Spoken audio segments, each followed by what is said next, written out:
So I ripped me some 1-inch pieces here, and what I want to do is I want to cut a groove right into the center of that with a router.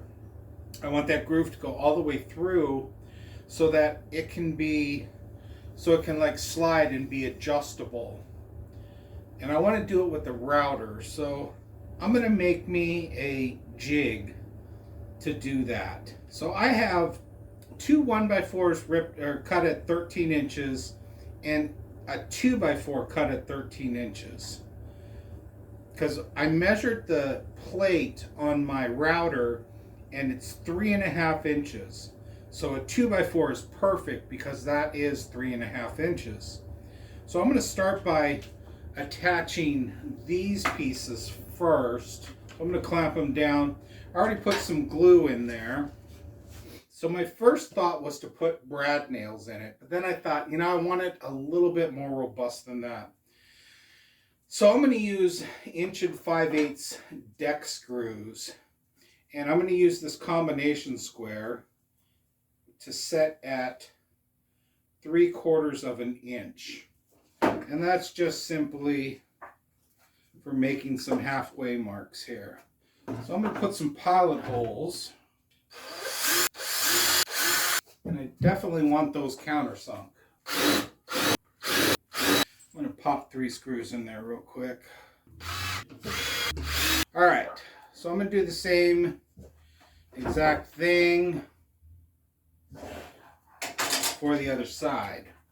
Now you may have noticed the 1/4 inch rabbet joint cut in there.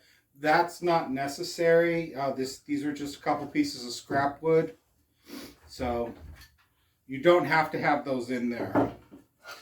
Alright, so now that I got those, I want to put the screw on the ends where the clamps were. So I'm going to mark all 4. Then I'll make some pilot holes and screw those in. Alright, so there's that. Let me just see how that fits in there. Yeah, that's pretty good. So the next thing I want to do is I want to put a piece of wood here as a stopper for the piece that I'm going to put in here. So it's 4 inches. I'll get a couple of those cut. Alright, so these were 1 inch. These are also pieces that I ripped at 1 inch, which is good because I want them to be taller than the 3/4 inch piece of wood that I'm going to put in there. So that way it creates a start and a stop for me. Now I'm thinking for these I'm going to use a 1 inch wood screw. And those are a self-tapping screw, which is good because I am going into end grain there. So I want to make sure it doesn't split. Now if you're following along with my dimensions, when it comes to the screw, if you don't have the 1/4 inch rabbet joint cut, I would probably use 1.5 inches. But because I have a 1/4 inch rabbet, I can get away with the 1 inch screw. A 1 inch screw won't work very well if you're going through a 3/4 inch stock. So that's the start of it. Now what I want to do is I want to be able to put this piece of wood right in the middle, but make sure it's secure. So I'm going to have to get 2 pieces of wood that keeps this right in the center. So as I make my cuts, it'll stay right there in the middle. So I've got a 3.5 inch piece of wood. 1 inch is where I want to cut the groove in. So that's 2.5. So if I rip me 1 1/4, I should be okay. So I ripped 2 1 1/4 inch pieces here. Now I just got to cut them at 11.5, which is the area inside of the box. So I will go do that. Alright, dry run. Oh yeah, that's good. Fits in there just perfectly. I'm going to cut this piece at 11.5, and it fits in there beautifully. I like it. Alright, so there's my jig. now I'm just got to give it a try with the router. Now I don't want the first cut too deep. This is going to take multiple cuts here.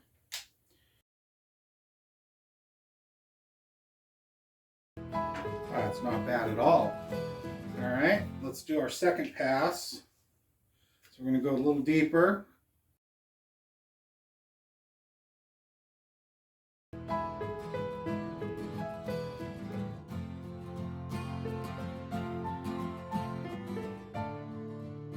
Well, that is definitely doing what I want it to. Again, just takes multiple passes. So I'm going to run another one here. Go just a little bit deeper. I only need 2 of these, thank goodness.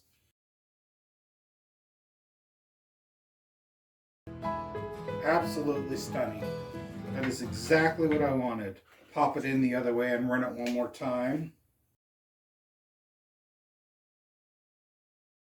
Now I will just test it to the, oh yeah, look at that. That is, oh, that is perfect. Holy cow. All right, so there we go. So we just made the jig to cut this groove into a piece of wood. We're going to be using this piece of wood in the art easel. So if you're coming from the art easel, this is the groove that I wanted to cut. But if you're just looking for a jig to cut this, just to route this one works just great. So there you have it. We just made this jig right here on the fly. Sole purpose is just to cut this groove into this piece of wood with a router. So if you like this video, don't forget to like, subscribe, hit the bell icon to be notified of new episodes as they become available.